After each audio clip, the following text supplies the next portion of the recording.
Halo, tes 1 2 3. Teman-teman, tes suaranya dulu nih. Apakah suara saya sudah terdengar jelas? Boleh tolong chat di kolom komentar ya.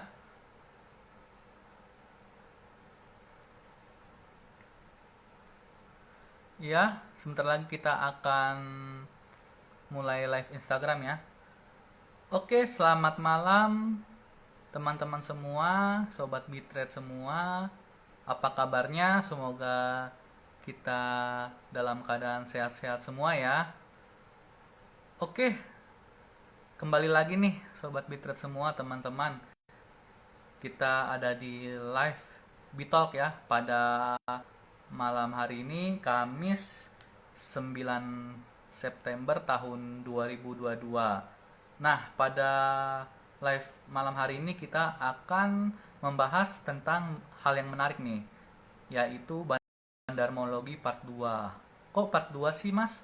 Karena Bandarmologi part 1 itu sudah dibahas sama Pak Wijen ya, kurang lebih 2 minggu sampai 3 minggu yang lalu. Nah, teman-teman kalau mau ngelihat yang part satunya langsung saja main-main nih ke Instagram kita. Oke, pada malam hari ini nih kita akan membahas Bandarmologi part 2 nih. Tentu saya tidak sendiri pada malam hari ini karena saya akan ditemenin nih bintang tamu yang spesial. Tadi juga teman-teman semua juga sudah bilang ya, Mas Wawan nih. Nampaknya Mas Wawan terkenal sekali nih, luar biasa. Nah, Mas Wawan sendiri ini adalah founder ya atau ownernya Sobat Bandar seperti itu. Oke, tanpa berlama-lama lagi, semuanya saya akan menginvite nih Mas Wawannya. Sebentar ya teman-teman, sabar nih. Mas Wawannya akan saya panggil.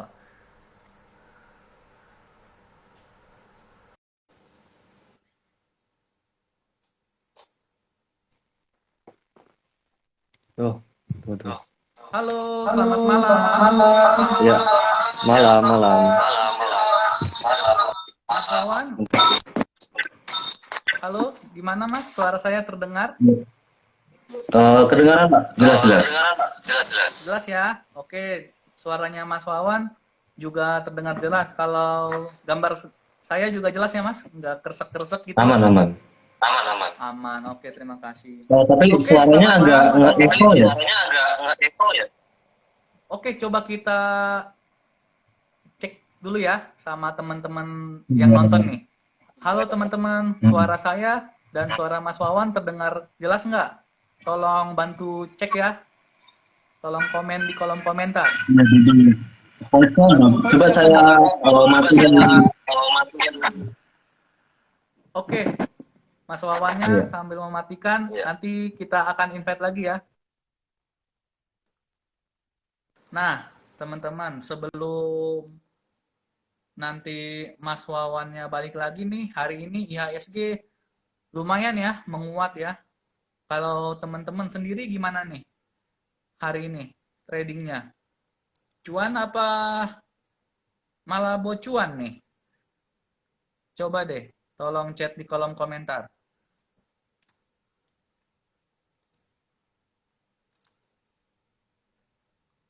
Oke,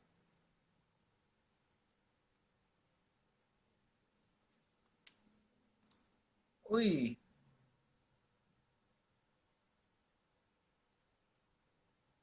oke. Saya invite lagi nih, Mas Wawannya.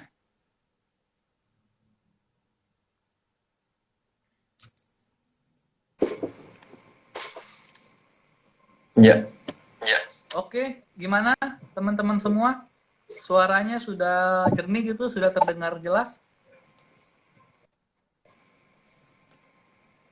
Menggema nggak? Masih menggema nggak ya? Oke, tolong bantu komen nih teman-teman. Apa masih menggema, apa sudah jernih? Halo.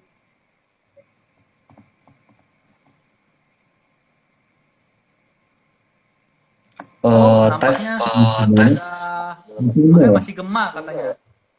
Suara siapa Oke. ya? Suara saya atau suara Mas Wawan? Suara saya kayaknya. Suara saya ya. Iya. Oh iya. Coba saya ganti Coba HP dulu saya bentar ya. ganti HP dulu bentar ya.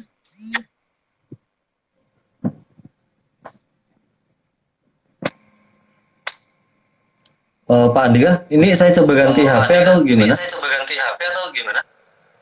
Coba Pak, apa ini Coba ya. apa di sekitarnya ada device lagi atau HP lagi Nggak ada sih. Nggak ada yang sih. live? Oh coba kalau mungkin bisa dicoba Pak Coba untuk dulu ya bentar ya. Coba dulu ya bentar ya. siap. Ya.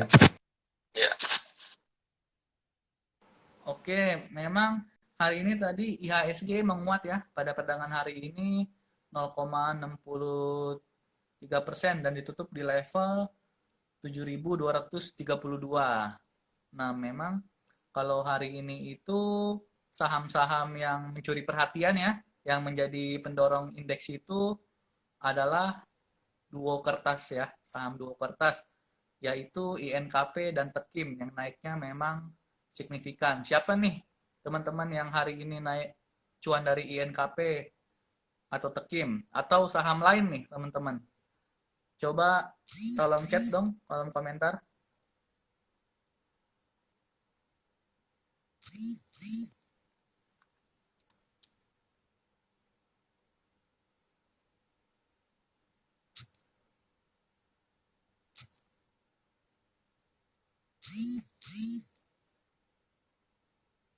Oke, mungkin siap, bentar ya.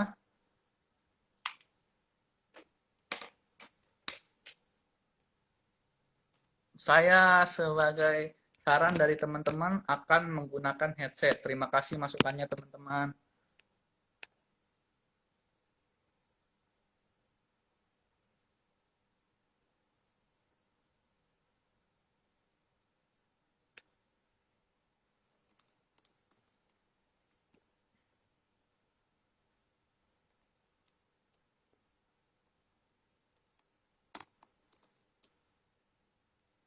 Halo?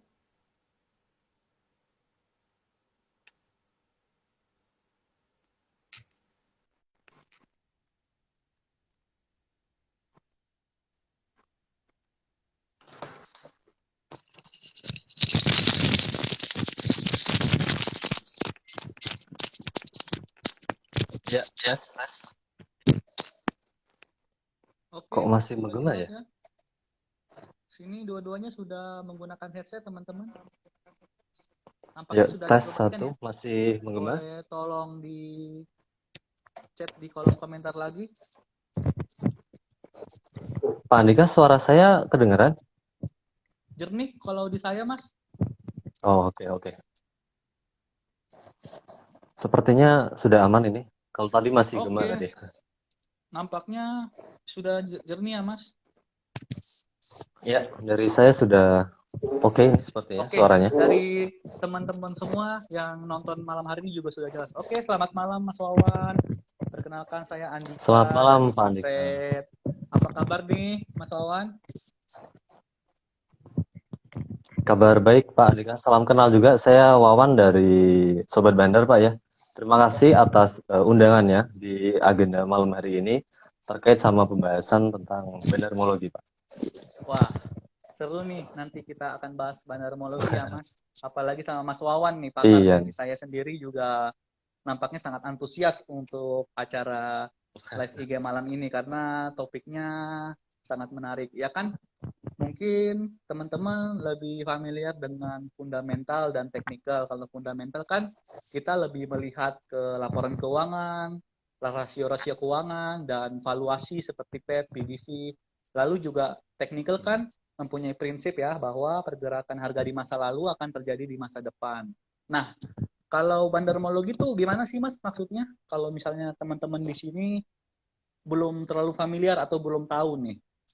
Gimana tuh Mas secara Ya, singkatnya bandarmologi? jadi bandarmologi ini secara simpelnya saja ya. Secara simpelnya itu kalau yang untuk sebagai yang paling mudah diterima adalah ketika kita melihat pergerakan dari bandar itu sendiri gitu kan. Jadi pergerakannya seperti apa, kemudian jumlah barangnya ada berapa gitu kan, kemudian sisa barangnya berapa. Secara sederhana seperti itu. Jadi kita pergerakan dari bandar dalam tanda kutip barangnya gitu. Jadi kenapa bandarmologi ini cukup menarik? Analoginya begini Pak Andika, misalkan tetangga kita itu namanya Pak Bambang misalkan ya. Pak Bambang tetangga kita itu dia pedagang beras misalkan. Kita tahu bahwa Pak Bambang itu hari ini membeli beras 1 truk misalkan sebanyak 1 ton ya. Kemudian besoknya kita tahu Pak Bambang itu baru menjual beras ke tempat lain itu baru menjual sekitar 100 kilogram misalkan. Berarti kan masih sisa banyak banget nih barangnya Pak Bambang, berasnya gitu kan.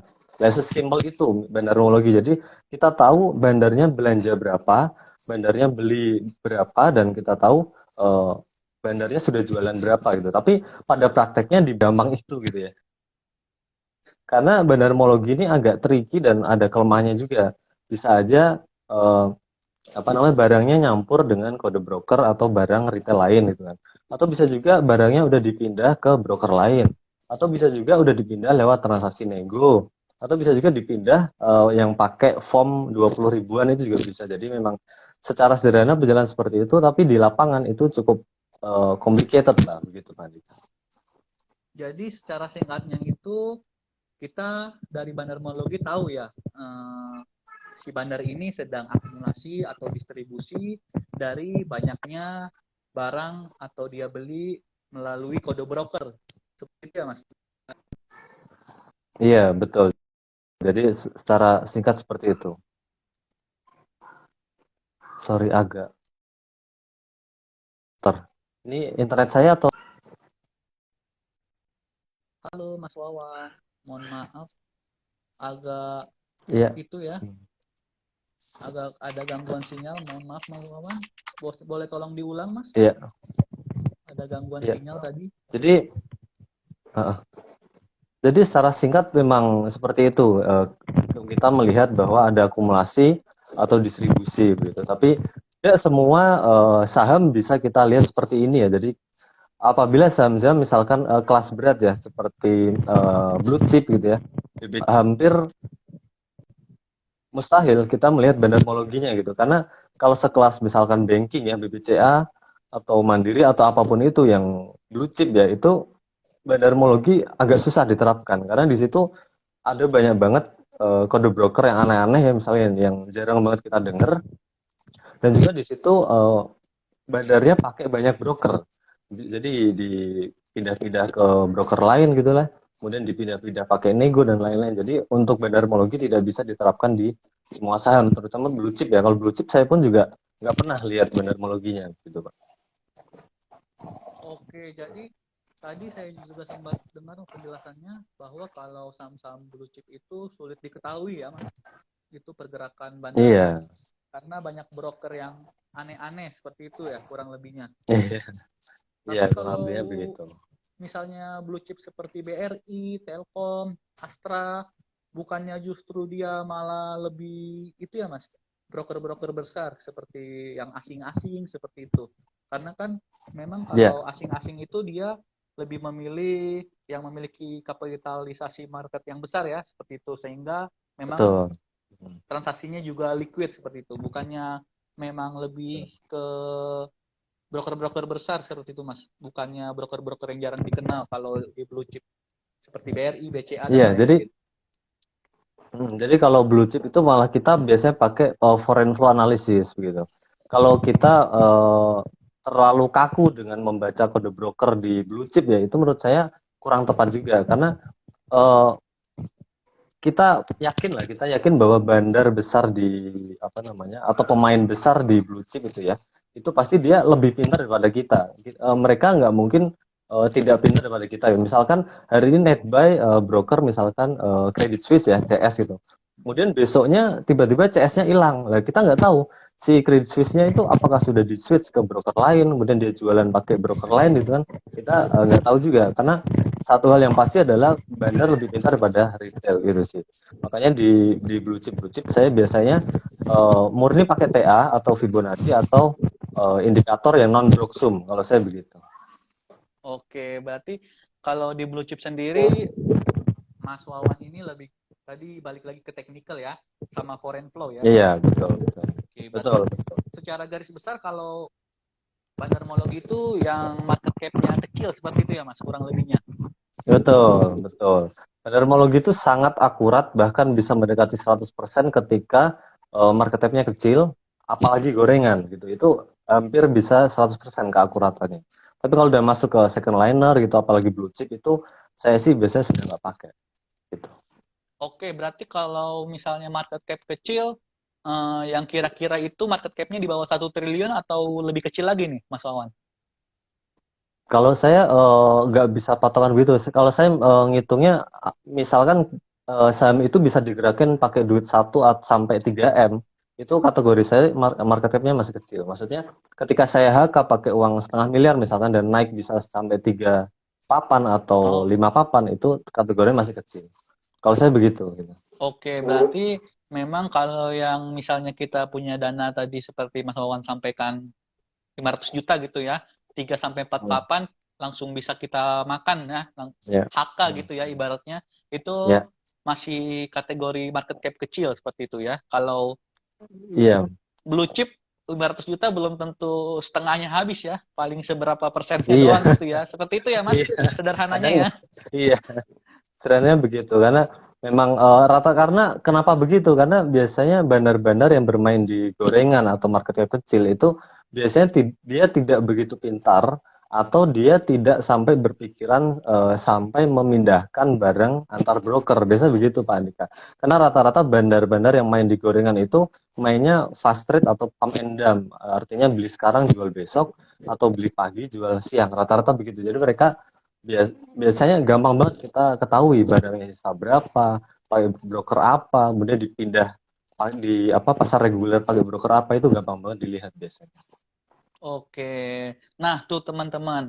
Tadi tuh kita sudah mendapat pencerahan dari Mas Wawan tuh sedikit tentang bandarmologi bahwa misalnya kalau kode broker itu lebih cocok digunakan atau lebih ideal seperti itu di market cap yang kecil. Kalau misalnya second Iya, liner atau blue chip seperti BRI, Astra atau Telkom itu lebih ke foreign flow dan technical ya Mas Wawannya menggunakannya. Nih, betul. teman-teman jangan sampai ketuker ya. Gitu. Hmm. Ikutin nih Mas Wawan Iya, nih. karena agak lucunya begini Pak Andika. Kadang saya pernah dengar broksumnya BBCA begini, broksumnya BMRI begini. Kalau saya sih menanggapinya agak agak lucu ya, maksudnya emiten-emiten itu nggak bisa kita lihat broker summary-nya sebenarnya. Karena kita nggak tahu ya memang tadi kita tahu bahwa BCA itu pemainnya asing ya.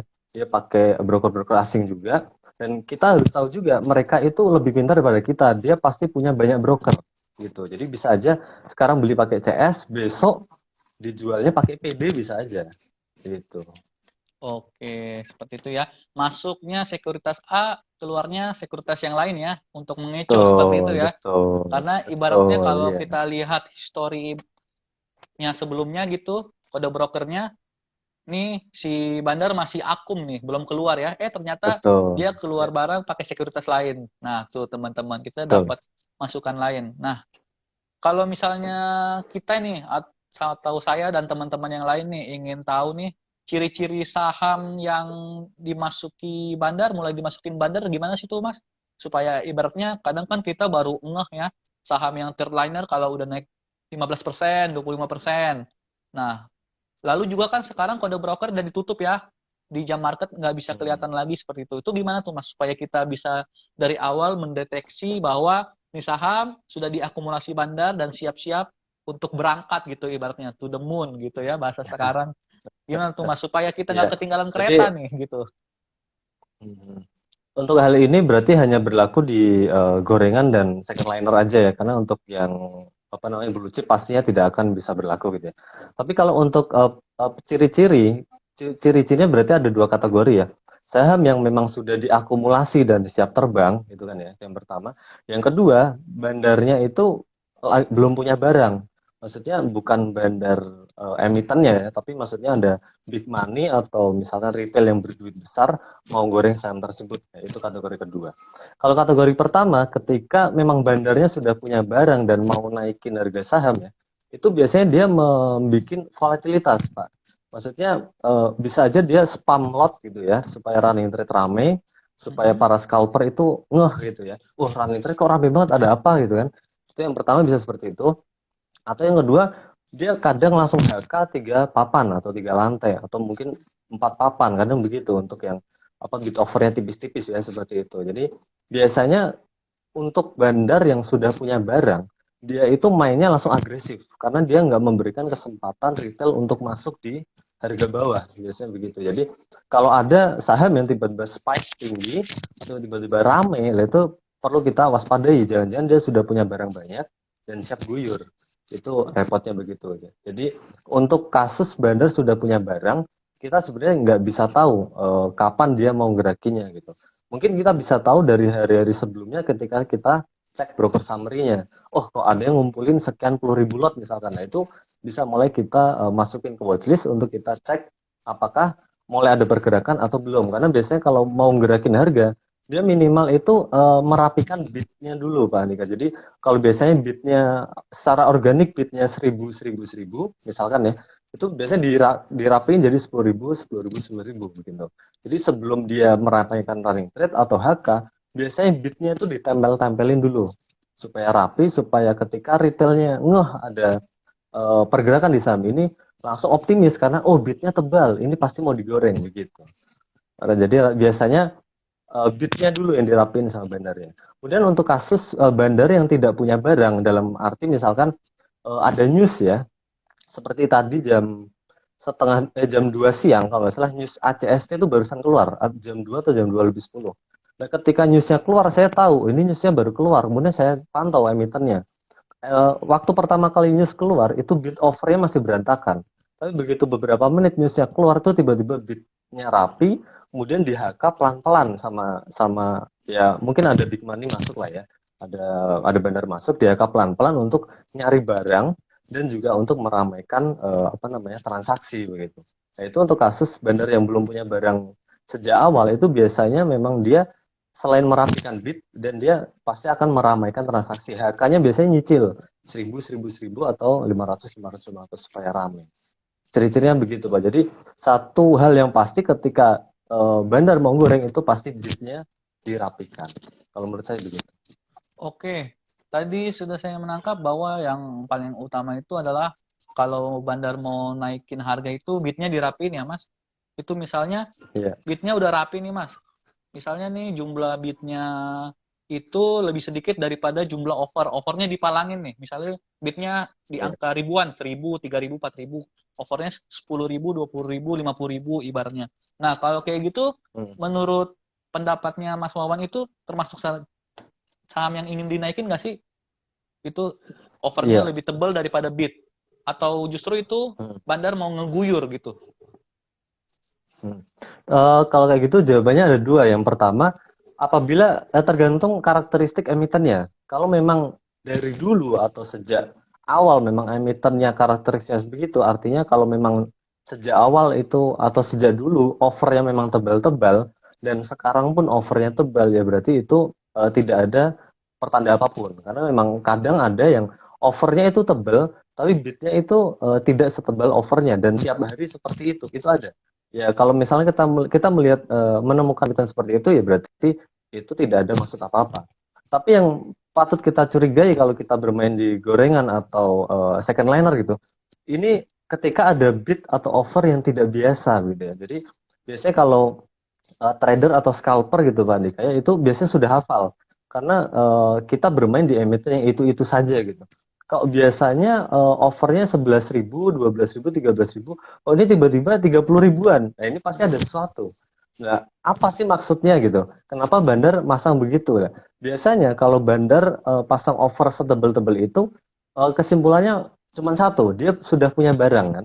Dia sudah punya barang dan apa namanya dipasang di over, dipalang di over. Tujuannya apa? Tujuannya bisa dua. Dia lagi cari barang ya atau dia memaksa retail untuk CL markdown ya. Tujuannya markdown. Jadi menurunkan harga saham tanpa dia harus membuang barang. Itu yang pertama, markdown supaya retailnya pada sell. Yang kedua memang dia lagi mungut barang ya. Tanpa markdown tapi dia mungut barang. Jadi bidnya tebel, offernya tebel, retailnya putus asa. Oh, ini offernya kok tebel ya, nggak naik-naik ya. Akhirnya retailnya buang barang di situ. Rata-rata seperti itu, Pak. Oke, berarti memang ada maksud tujuannya dari bandar sendiri itu kalau dia offernya lebih tebal daripada bid untuk ibaratnya secara halusnya menakut-nakutin retail ya, gitu Iya, supaya dia iya, haki atau buang kiri iya, supaya memang si MM-nya gitu atau bandarnya itu dapat barang gitu ya supaya ada dapat kekuatan barang. lebih untuk ngerolling ke atas seperti itu ya, kenaikin harga ke atas seperti itu. Oke Mas, tadi juga Mas Wawan sempat menyinggung ya bahwa si bandar juga bisa membuat rame running trade ya, ibaratnya perkenalan gitu ya sama retail. Ini ada Iya, gua nih gitu ya. Kan biasanya kalau kita lihat saham-saham yang tadinya sepi jadi rame tuh perlu dipantau juga ya Mas ya. Berarti sederhananya seperti betul, itu betul. bahwa saham itu sudah ancang-ancang naik seperti itu ya istilahnya.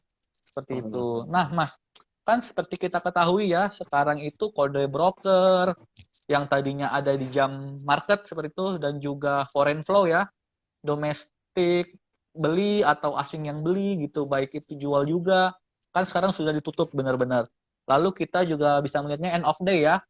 Untuk itu Ya, kita bisa melihat after market. Nah, kalau di jam market gitu, berarti kita cuma bisa lihat dari bid offer ya Mas, kalau saham ingin naik, ingin turun gitu, supaya teman-teman trader atau investor ini pas jam market, ngeh nih, ini saham mau dinaikin gitu.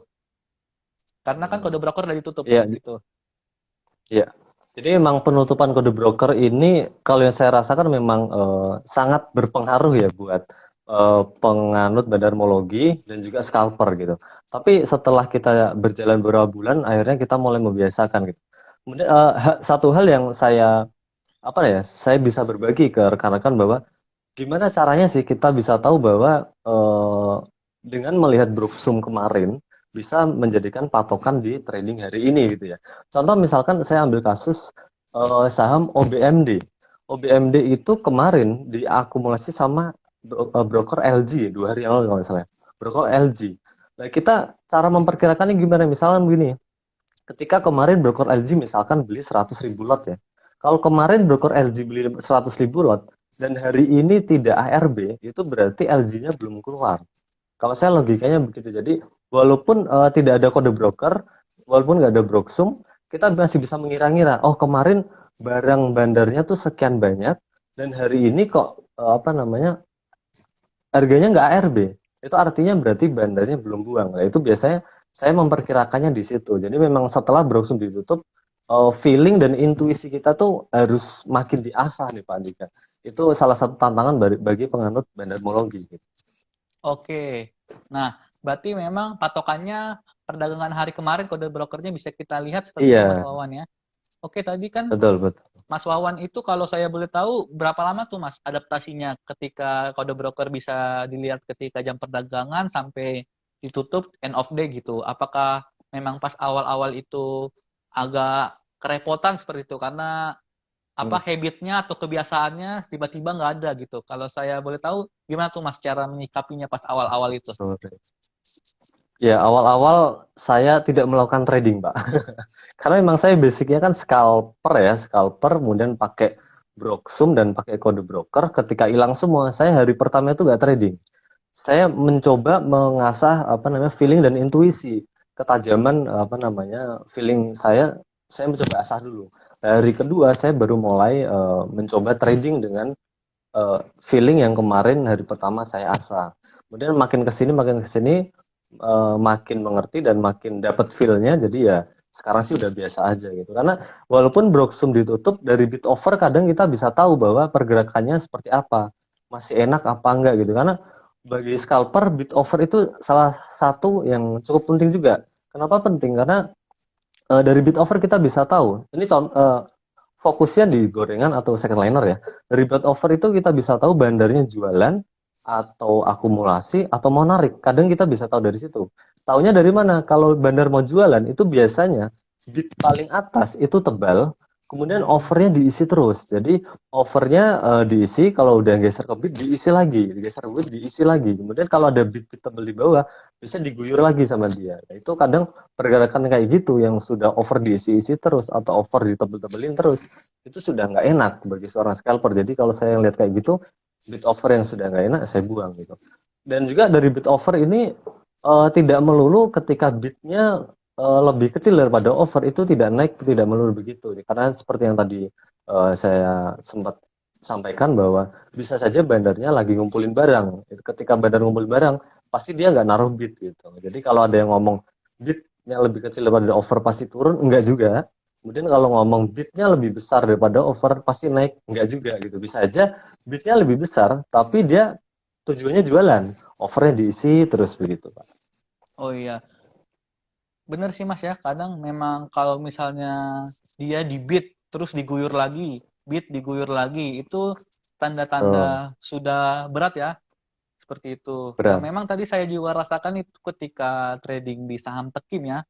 Ketika saya naruh di 7675 sampai 7700 tuh harga Tekim tuh pas di 7600, 7575 tuh berat banget untuk naik lagi karena Berat dia banget. pas 76 udah diisi 2000 lot, ada yang guyur lagi. Nah, Ada makanya yang guyur lagi. tadi ketika itu saya langsung emen semuanya dan memang kan untuk harga closingnya sendiri Tekim tadi di 7525 ya. Ada yang Hmm. buang kiri ibaratnya gitu ya karena memang udah nggak kuat lagi gitu. Nah, itu tuh teman-teman kalau misalnya teman-teman scalping atau teman-teman jiwa scalper nih kalau misalnya bitnya dibuang kiri terus itu tanda-tanda udah nggak kuat naik tuh. Hati-hati teman-teman. Tuh. Berarti kalau Mas Wawan ini kan scalper ya. Berarti nyari cuannya cuman tipis-tipis gitu ya. 4 tik dari harga beli atau memang lebih rendah atau bisa lebih tinggi nih. Gimana nih Mas? Iya. Kisi-kisinya. Eh, Kalau saya menggunakan semua cara sih. Jadi scalper yang acak adut kalau saya. Jadi Oh, ketika sahamnya menurut saya nggak bagus untuk naik terus itu, maksudnya udah berat naik, jadi saya ambil secukupnya misalnya 3 tik atau 4 tik. Tapi ketika kelihatan oh masih kuat naik nih, ya saya hold sampai biasanya sampai ke area resist psikologis Pak Andika. Contoh resist psikologis itu apa? Buat rekan-rekan yang belum tahu ya. Contoh Tekim tadi kenapa 7.600 berat? Karena 7.600 salah satu resisten psikologis ya, karena angka bulat kan. Nah, itu area-area yang patut scalper waspadai juga. Contoh saya misalkan pun juga ketika kena resist psikologis, saya pun juga mulai biasanya cicil jual gitu. Jadi saya bukan scalper yang langsung buang habis, tapi saya cicil jual Pak. Jadi bisa mungkin setiap kena resist MA atau resist angka psikologis gitu ya, saya buang seperempat. Nanti naik lagi kena resist lagi saya buang lagi seperempat seperti itu. oke. Nah, tuh teman-teman bisa diperhatikan juga angka-angka bulat ya seperti itu ibaratnya Mas ya. Iya 76, betul. 77 atau misalnya 77 ya. 1000, 2000, 3000. Tuh, bisa jadi teman-teman kalau belum mengerti ilmu tarik-tarik garis itu resisten gitu ya tadi dari Mas Ya. Wawan gitu. Ilmu teknikal belum mengerti seperti itu. Nah, Mas Wawan, untuk Bandar sendiri kenapa sih dia menggoreng saham? Apa sih tujuannya, Mas? Seperti itu. Apa Oke. ada maksud-maksud Kalau tertentu nih? tujuan goreng saham itu ada banyak banget sih. Mungkin beberapa coba saya sampaikan yang bisa saya sampaikan ya. Yang pertama bisa karena pesanan dari perusahaan ya atau project gitu. Jadi Oh, untuk bandar yang melakukan penggorengan saham karena memang ada project atau ada pesanan perusahaan itu biasanya bandar itu tidak mungkin rugi ya karena memang dia disupport sama perusahaan, dia nggak mungkin diguyur pengendali, bahkan dia kadang dimodalin sama perusahaan gitu, dititipin barang atau dititipin uang gitu dengan target tertentu. Itu yang tujuan yang pertama. Jadi memang ada proyeknya gitu. Kemudian yang kedua bisa karena ada momentum, ada berita, ada sentimen gitu. Misalkan contoh ACST tadi pagi juga tiba-tiba ada berita atau waktu kemarin ada berita Antam atau berita koal naik ya, ATH koalnya. Itu biasa dimanfaatkan oleh bandar-bandar untuk menggoreng gitu. Jadi kalau bandar yang menggoreng saham atau naikin saham ketika ada berita atau momentum, belum tentu dia punya barang. Bisa saja dia memang memanfaatkan momentum saja untuk scalping di saham itu. Jadi menggoreng saham itu tidak dengan tujuan harga tertentu. Jadi memang untuk memanfaatkan momentum aja gitu. Kemudian yang ketiga pastinya bandar itu mencari keuntungan ya apapun itu yang namanya bandar mau bermain atau goreng saham atau naikin harga itu nggak mungkin dia menjadi badan amal sedekah ya nggak mungkin. Iya. Jadi dia pasti mencari keuntungan gitu. Nggak mungkin dia naikin barang terus dia cut loss itu naikin saham cut loss dia nggak mungkin ya. Dan yang keempat bisa saja karena mau cari modal pemilu Pak Andika. Jadi misalnya mau mendekati pemilu biasanya nih apa namanya saham-saham yang ada terkaitan sama hal itu biasanya pada naik atau ada yang mau nikahan kemarin ya mau nikahan untuk bayar catering atau apa gitu kan digoreng itu ya nah itu macem-macem lah itu nyari modal atas kepentingan tertentu kemudian selanjutnya menggoreng saham itu untuk menarik retail biasanya bandarnya mau jualan atau misalkan ada perusahaan yang valuasinya lagi murah nih kemudian bandarnya tahu oh ini secara hitung-hitungan fundamental lagi murah kemudian dia goreng pakai TA, pakai Fibonacci atau Elliott Wave. Itu ya untuk itu apa namanya? Bandar goreng biasanya itu. Jadi dia mau mengklopkan ya real demand dari sisi TA dan fundamental. Dan yang terakhir biasanya menggoreng karena apa? Karena dia mau distribusi ya. Kalau kita tahu ada bapak yang itu yang goreng itu karena tujuannya mau distribusi ya. Sekarang gocap semua. Lah itu. Jadi ada memang tujuan menggoreng benar-benar untuk distribusi habis barang sampai gocap misalnya itu ada juga rata-rata seperti itu Pak Dika. Oke, tadi Mas Wawan sudah lengkap banget nih. Tadi juga ada yang berbau politik gitu ya.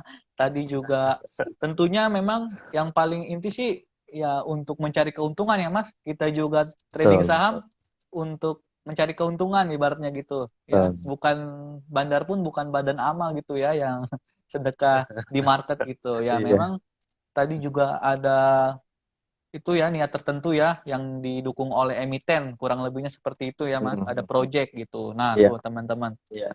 tadi Mas Wawan sudah menyampaikan tujuan bandar menggoreng saham apa aja tadi ada kurang lebih 5 nah teman-teman tuh harus tahu tuh teman-teman dan ingat-ingat supaya nanti kalau pas trading bisa lebih itu ya lebih waspada pergerakan harga saham Iya. seperti itu. Tadi juga ada terkait dengan news seperti batubara all time high, lalu juga tadi ada emiten ACST ya Mas, pas jam perdagangan bursa Iya. keluar ya beritanya Iya, seperti betul, itu. betul.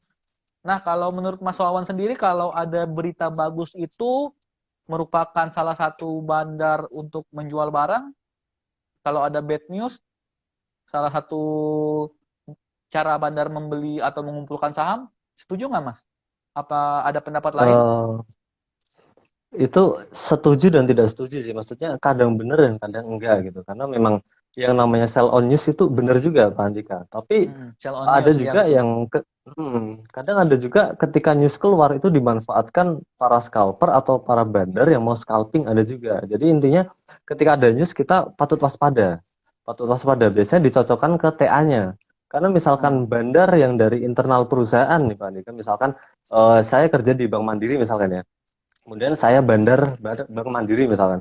Saya tahu Bank Mandiri ini bulan depan mau mengeluarkan laporan keuangan dan saya tahu Bank Mandiri apa namanya pendapatannya bagus banget, labanya bagus banget. Nah, biasanya beberapa minggu sebelumnya itu bandarnya sudah mulai melakukan Aku akumulasi atau naikin saham dikit-dikit gitu.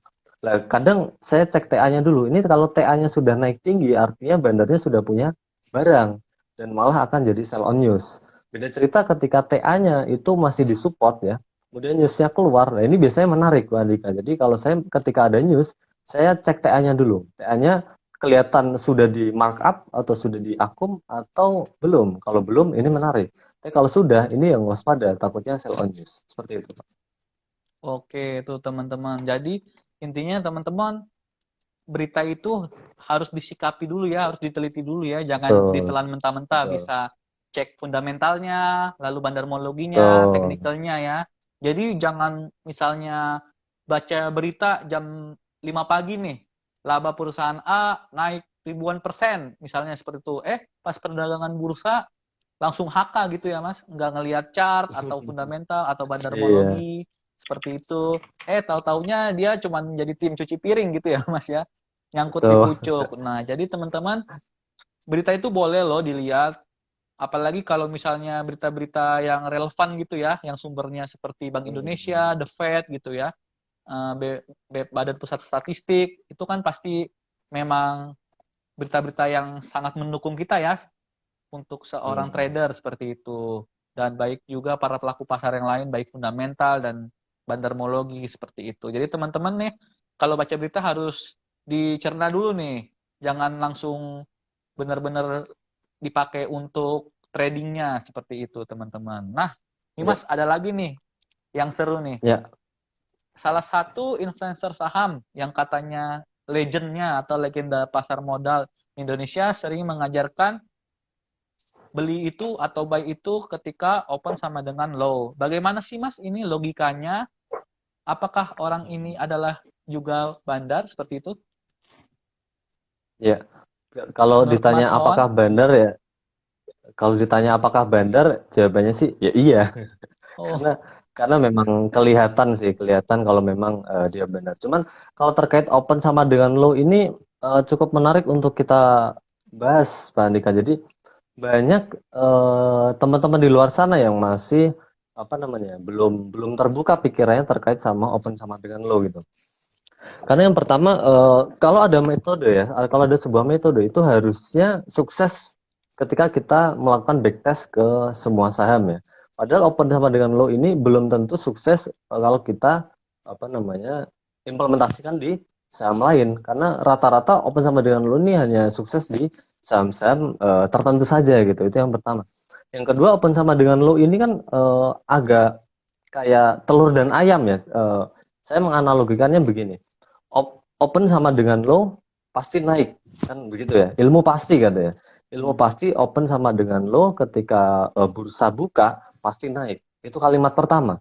Kemudian kalimat kedua adalah ketika saham naik waktu bursa buka itu pasti akan open sama dengan low, begitu ya. Ini artinya kan sama saja, open sama dengan low saham naik itu pasti open sama dengan low. Nah, analoginya begini, analoginya ketika saya ngomong kalau ada air turun dari langit itu pasti hujan. Itu ilmu pastinya. Kalau ada air turun dari langit pasti hujan. Kemudian saya balik, kalau hujan pasti ada air turun dari langit. Benar. Artinya ini nggak ada bedanya dengan analogi open sama dengan low. Artinya apa? Artinya ini bukan sebuah metode yang harus kita pelajari atau kita harus cermati atau implementasikan untuk mendapatkan keuntungan sih. Karena itu satu hal yang biasa. Ini dinamika market seperti biasa. Open sama dengan low pasti naik. Saham yang naik open sama dengan low ini biasa saja sebenarnya, Pak. Tapi ini dikemas sedemikian rupa sehingga sepertinya itu wah gitu sih kalau menurut saya, Pak ya. oke. Berarti memang kalau open sama dengan low itu hal biasa seperti itu Mas ya. Kalau Iya, ketika kita dinamika lihat market pergerakan seperti biasa tuh. dinamika market seperti itu dan memang Hmm. teman-teman itu analisa lagi, balik lagi seperti itu ya Mas. Baik teknikal, fundamentalnya dan bandarmologi. Betul. Nah, Betul. nih Mas Wawan tadi menarik nih. Followersnya Mas Wawan saya lihat banyak sekali ya hari ini ya. Mungkin nanti saya bisa main-main lagi nih. Soalnya asik banget Iya, malam hari bisa. ini. Kalau Mas Wawan sendiri boleh tahu misalnya mau disampaikan ada sosmednya di mana seperti itu. Atau join ke Telegram atau WhatsApp group atau YouTube-nya Mas Wawan. Mungkin teman-teman di Iya. sini belum follow atau belum subscribe gitu. Mas Wawan bisa nih sampaikan malam ini. Ya, dari kita ada berbagai macam sosmed ya, ada Twitter juga ada, Twitter, kemudian Stockbit, YouTube, kemudian dan Telegram dan juga Instagram semuanya @sobatbandar. Jadi memang kita mencoba masuk di semua medsos supaya lebih menjangkau ke semua lini trader yang menggunakan media sosial, begitu, Pak.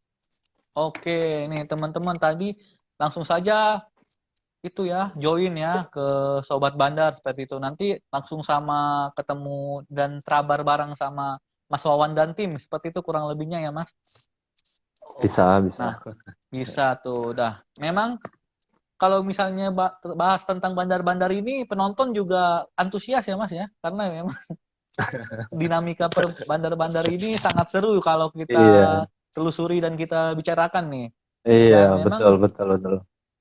ya Mas, kalau sekarang kan banyak ya kurang lebihnya influencer-influencer gitu ya sekarang ya. Nah, bagaimana sih Mas caranya influencer saham itu bisa beli saham belasan miliar rupiah, padahal transaksi sahamnya rata-rata di bawah 10 miliar. Terus gimana tuh Mas ya? Kok misalnya ada yang pamer cuannya segini, pas kita lihat chartnya, wah dia udah punya dari harga bawah tuh. Bagaimana ya caranya dia mengumpulin barang, padahal kita tahulah misalnya transaksi sahamnya itu nggak banyak, tapi dia bisa masuk barangnya banyak dan di harga bawah. Itu kan kayaknya itu ya, kalau kita sebagai retail susah gitu ya. Ya, Pasti kan bandar menghitung ya, berapa barangnya gitu ya.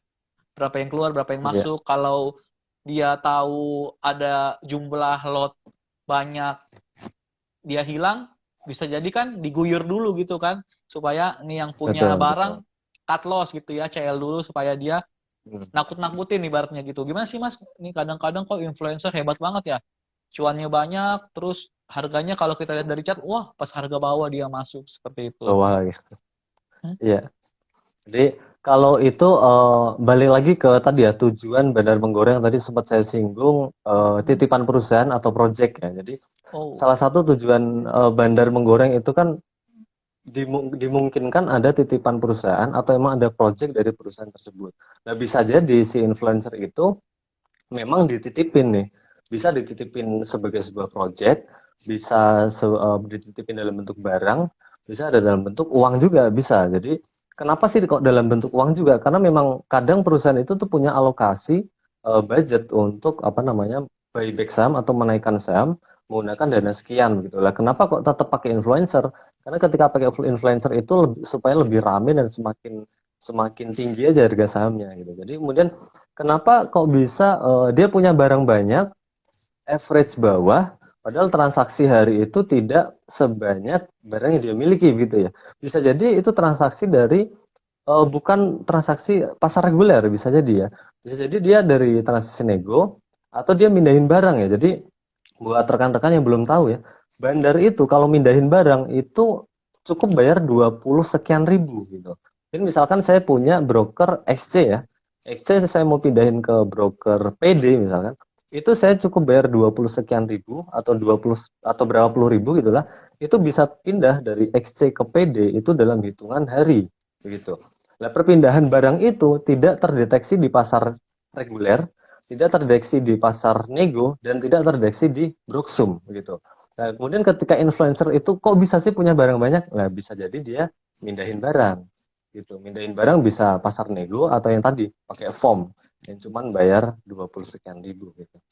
Dan oke. kalau saya amati kadang influencer itu yang ditampilin masih floating profitnya Pak Andika. Jadi bukan transaksi yang terjual tapi floating profitnya saja. Jadi itu belum terrealisasi begitu sih. Oke, memang yang dipublish itu ya ke mana-mana itu Iya. dia sudah Iya, profit berapa ratus juta atau berapa miliar, berapa banyak lah gitu, dan berapa persennya ya, tanpa dia iya, kasih tahu ya runningnya gimana ya, bid sell-nya seperti betul, itu ya. Misalnya betul. itu order list lah ya, seperti itu. Dah, tadi juga tuh teman-teman semua tes Mas Wawan udah sampaikan tuh kalau misalnya ada influencer itu dapat average bawah gitu ya, lalu cuannya udah floating profit puluhan persen hingga ratusan persen, itu bisa jadi saja itu tadi ya yang maksud bandar menaikkan harga ya Mas. Ada dari emiten Iya, seperti itu ya kurang lebihnya. betul, Ada betul. project-project tertentu seperti itu teman-teman. Jadi ya itu tadi tuh Mas Wawan sudah buka rahasianya tuh. Jadi kalau teman-teman nanti menemukan di sosial media, berarti kurang lebih seperti itu ya Mas. Gitu. Dia kok udah Seperti punya itu kurang average lebih. bawah, udah harga naik berapa puluh persen, lalu share-share gitu ya. Baru Ya, kita ketahui kurang lebih seperti itu teman-teman. Nah, ya.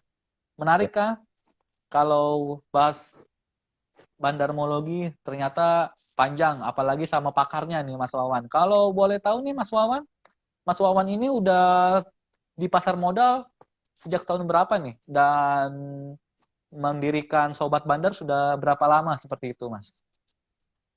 Kalau saya di market ini belum ada 5 tahun sih Pak. Jadi saya hitungannya anak baru lah ya, anak kemarin sore. Kalau Sobat Bandar sih baru setahun gitu. Jadi memang dulu waktu itu saya berpikir saya pengen mendirikan sebuah komunitas saham yang sehat ya. Dan udah deh saya coba bangun komunitas ini gitu. Kalau secara umur saya masih kemarin sore sih Pak, belum 5 Sama tahun dong. saya.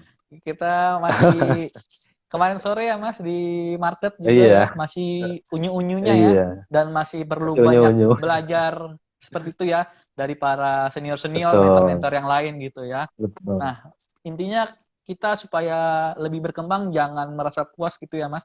Terus belajar seperti itu, betul, betul, meningkatkan ilmu kita. betul, betul. Nah, kalau Mas Wawan sendiri mendirikan Sobat Bandar ini awal-awal dari Telegram atau dari WhatsApp grup atau langsung dari IG seperti itu? Saya dari Telegram, Mbak. Oke, langsung itu ya Mas. Kalau saya lihat followersnya hari ini langsung kayak baru setahun itu langsung to the moon ya. Soalnya ini banyak banget nih Mas Wawan fansnya nih. Iya, itu Kalau biasa anak-anak gitu, Pak. kalau live IG kayak gini Mas Wawan sering sama komunitas lain atau orang lain gitu diundang? Apakah jarang-jarang? Eh, jarang sih, karena memang saya lebih suka di belakang layar sebenarnya. Oke, nah ini benar-benar bandar nih kayaknya nih. Sukanya di belakang layar.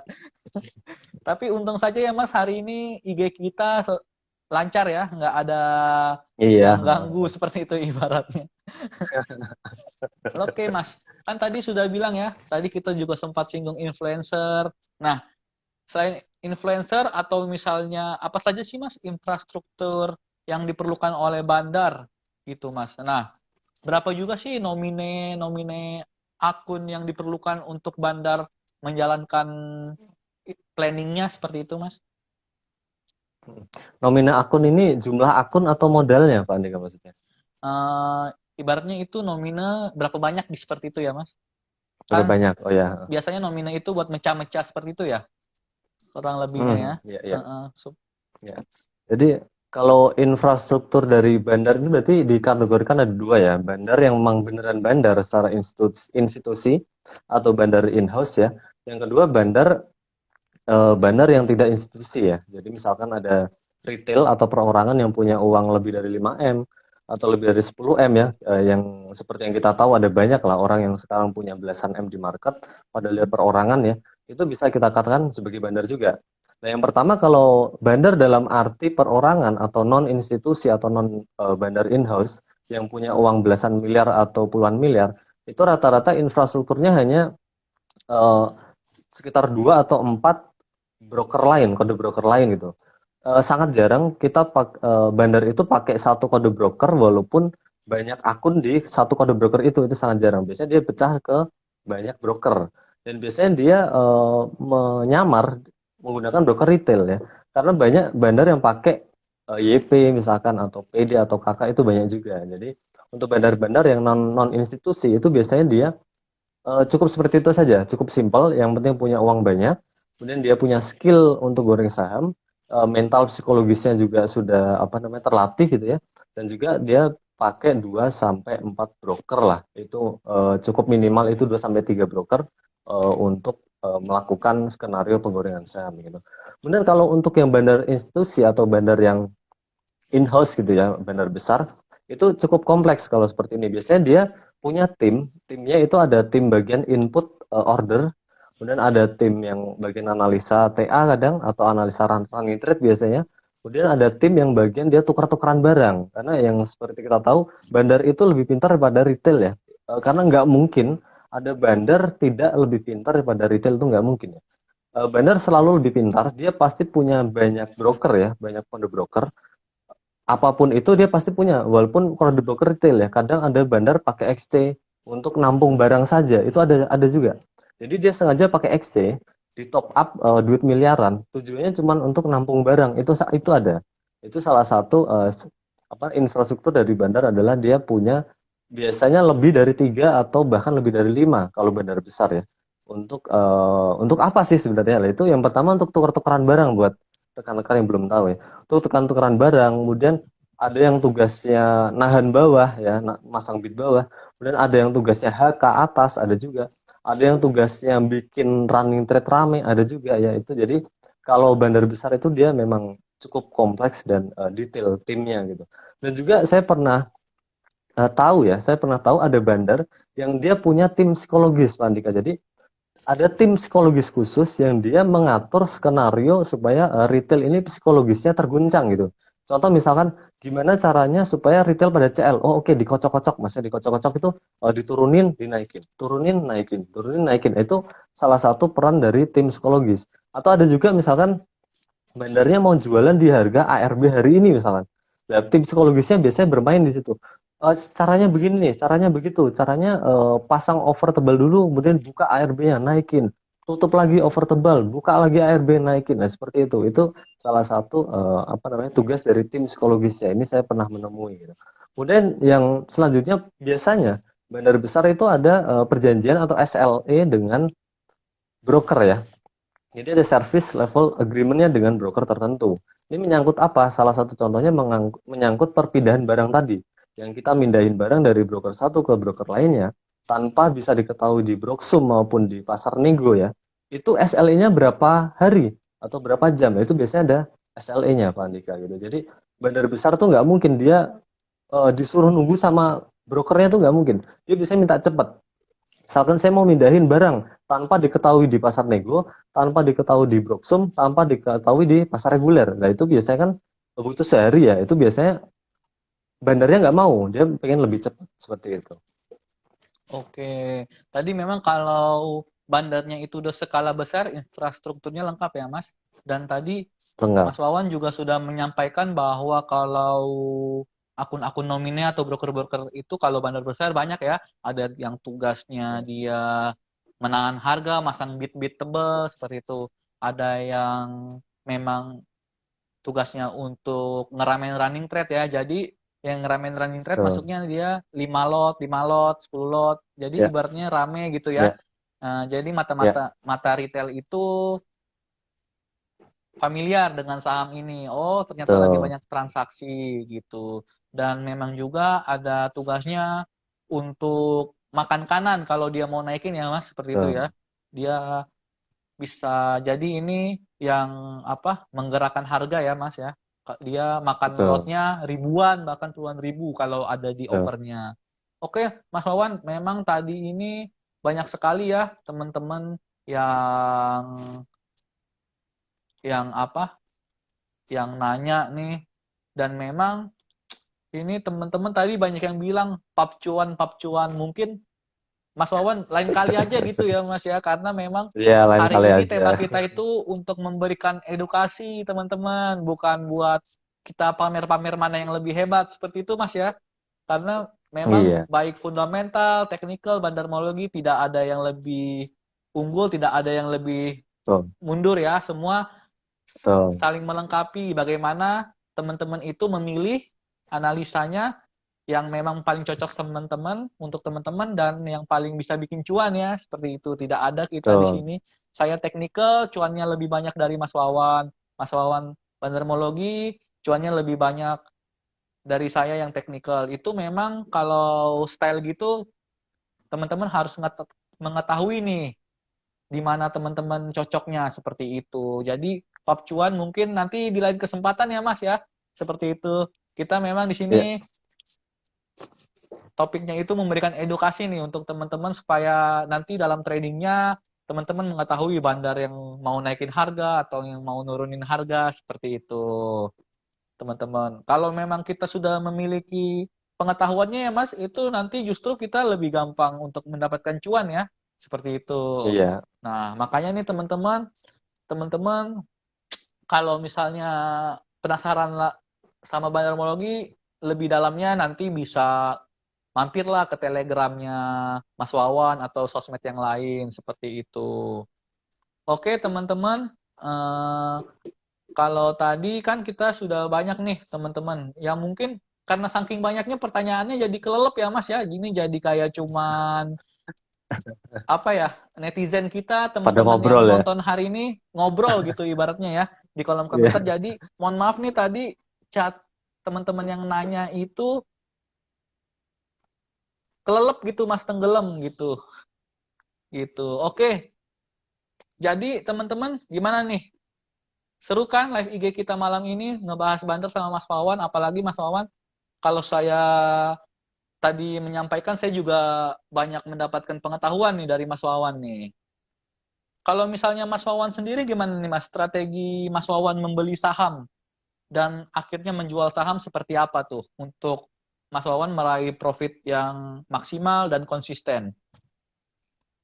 Ya, kalau saya kan memang basicnya scalper tapi bukan yang murni scalper ya, karena kalau murni scalper itu semuanya based on running trade ya. Tapi kalau saya agak campuran lah ya, scalper ya, swing trader ya, day trade ya. Kemudian kalau strategi saya yang pertama pasti saya menekankan konsep yang namanya buy on support, sell on resist, Pak Andika. Jadi itu konsep yang paling mendasar yang harus diterapkan oleh semua trader.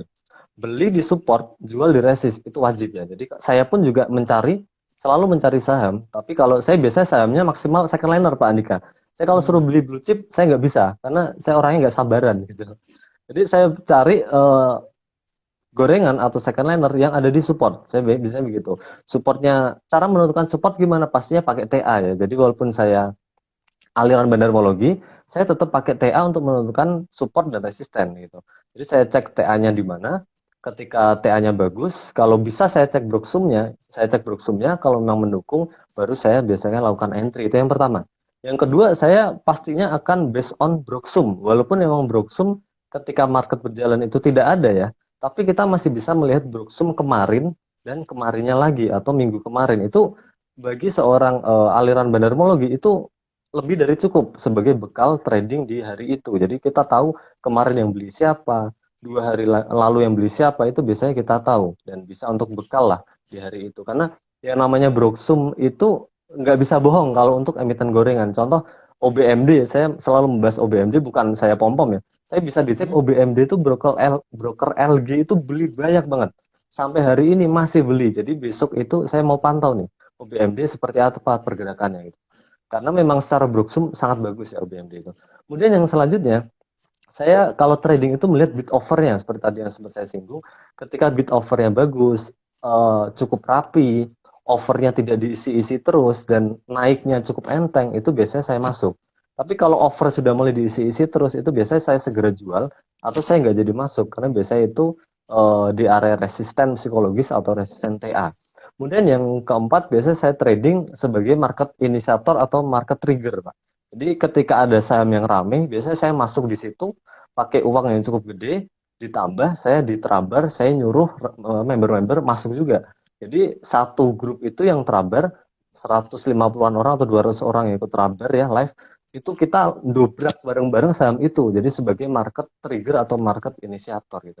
Kemudian yang terakhir, saya kalau 4 poin tadi mentok gitu ya, saya baru goreng saham yang saham-saham ecek-ecek lah.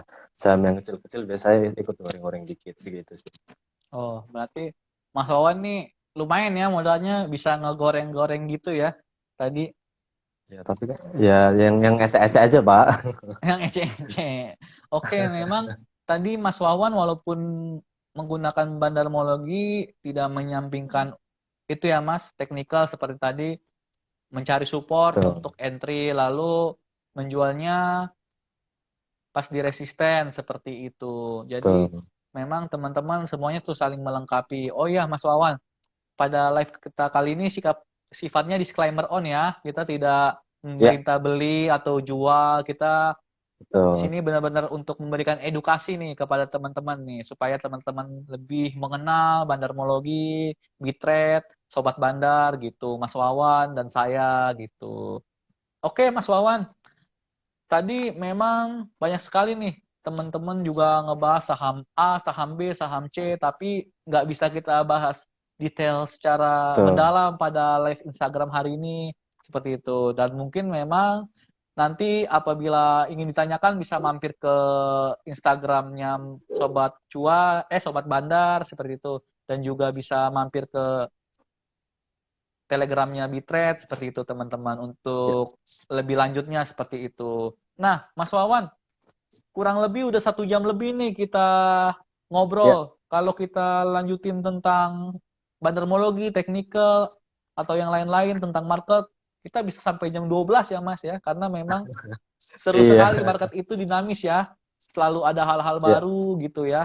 Selalu ada hal-hal yang menarik seperti itu untuk kita baca atau kita pelajari. Nah, untuk teman-teman yang sudah menonton kita kurang lebih 1 jam ini, Mas Wawan ada apa?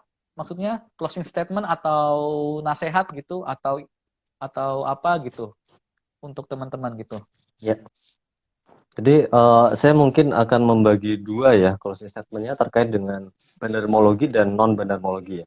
Untuk bandarmologi sendiri bukan sebuah rocket science ya. Artinya bukan suatu hal yang ketika rekan-rekan mempelajari bandarmologi kemudian menjadi miliarder begitu, bukan juga.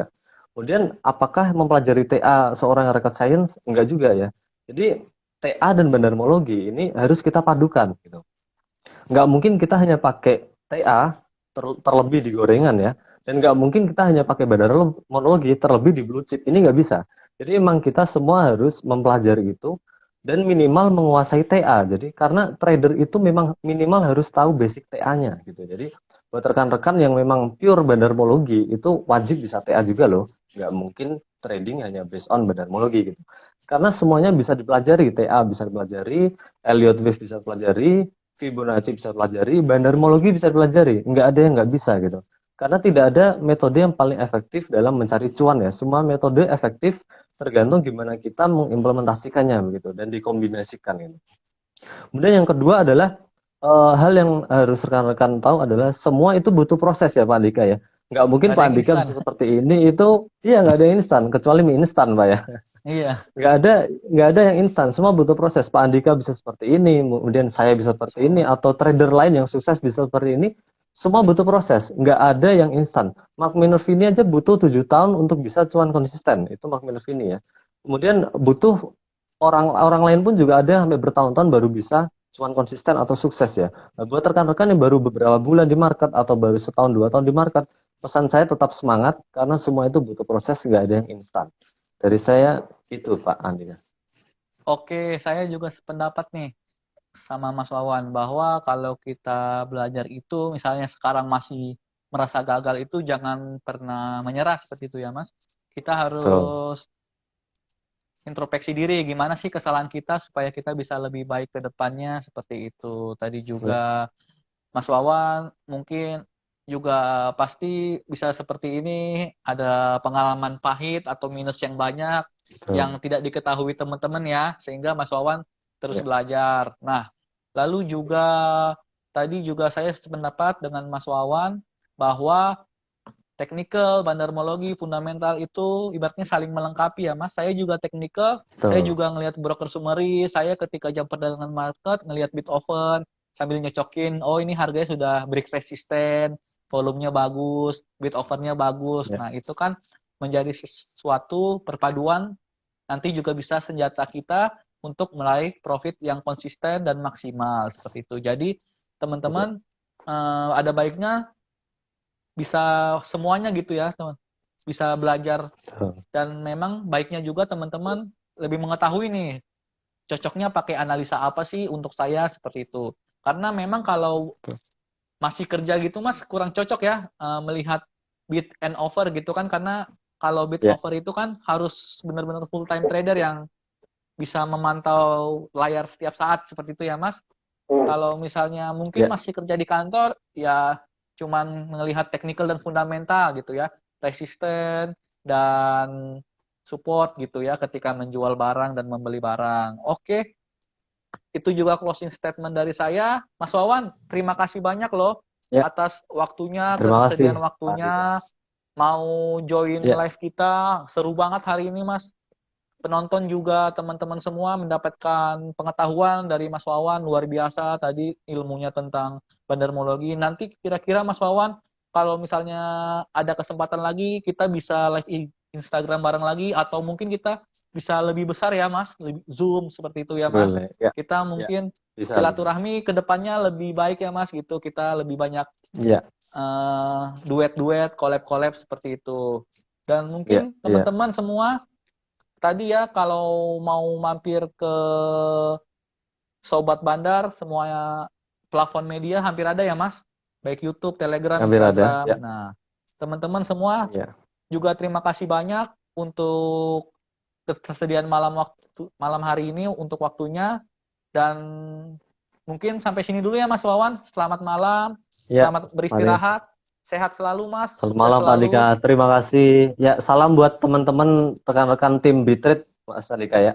Iya, sama Mas, salam juga Ya. untuk Sobat Bandar timnya. Terima Ya. kasih Mas Wawan. Terima kasih. Dadah Terima teman-teman kasih semua. semua. Ya.